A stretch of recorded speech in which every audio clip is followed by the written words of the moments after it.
భద్రాద్రి కొత్తగూడెం జిల్లా సుజాతానగర్ మండలం సింగభూపాలం చెరువులో చేప పిల్లలను వదిలారు సిపిఐ రాష్ట్ర కార్యదర్శి కొత్తగూడెం ఎమ్మెల్యే కూనంనేని సాంబశివరావు. కొత్తగూడెం నియోజకవర్గంలోని 54 చెరువులకు 20 లక్షల చేప పిల్లలను రాష్ట్ర ప్రభుత్వం ఉచితంగా ఇస్తోందని చెప్పారు. దీని ద్వారా మత్స్యకార కుటుంబాలకు మేలు జరుగుతుందన్నారు. ఆరోగ్యరీత్యా చేపలను ఆహారంగా తీసుకోవడం కూడా చాలా మంచిదన్నారు కూనంనేని. 54 చెరువులుంటే 7.5 లక్షల చేప పిల్లలు పెంచే విధంగా వాళ్ళకి ఒక ప్రణాళిక ఇవ్వడం జరిగింది ప్రభుత్వం. అందులో భాగంగా ఇక్కడే సింగభూపాలం చెరువులోనే 7,40,000 చేప పిల్లలు ఇక్కడే ఉంటాయి. ఇంకా మిగిలిన చిన్న చిన్న చెరువులు అవన్నీ అట్లా కవర్ అవుతాయి.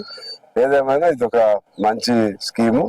ఇది ముఖ్యంగా దీనిపైన ఆధారపడేటువంటి మత్స్యకారులకి అది ఏ కులమైనా అందరూ చేసుకుంటున్నారు ఆ వృత్తి. ఇవాళ మన ఈ ప్రాంతంలో మొదటి నుంచి కూడా మత్స్యకారులు అటు మన కులాలు గిరిజనులు కానీ లేకపోతే బీసీలుగా ఉన్నటువంటి ఇక్కడ ముదిరాజుల పేరుతో ఉండేటువంటి వాళ్ళు కానీ కొన్ని చోట్ల కోయాస్ కానీ ట్రైబ్స్ లంబాడీస్ కానీ అందరూ కూడా ఇందులో ఉంటారు. దీని మీద ఆధారంగా దాదాపు 200-300 కుటుంబాలు ఉంటాయి. మరోవైపు ఈ చేపలు పెరగటం ద్వారా ఇది ఆహారంలో ప్రత్యామ్నాయంగా ఇది పెరగటం ద్వారా ఆ విధంగా కూడా ప్రభుత్వానికి ఖర్చులు కలిసి వస్తాయి. ప్రభుత్వానికి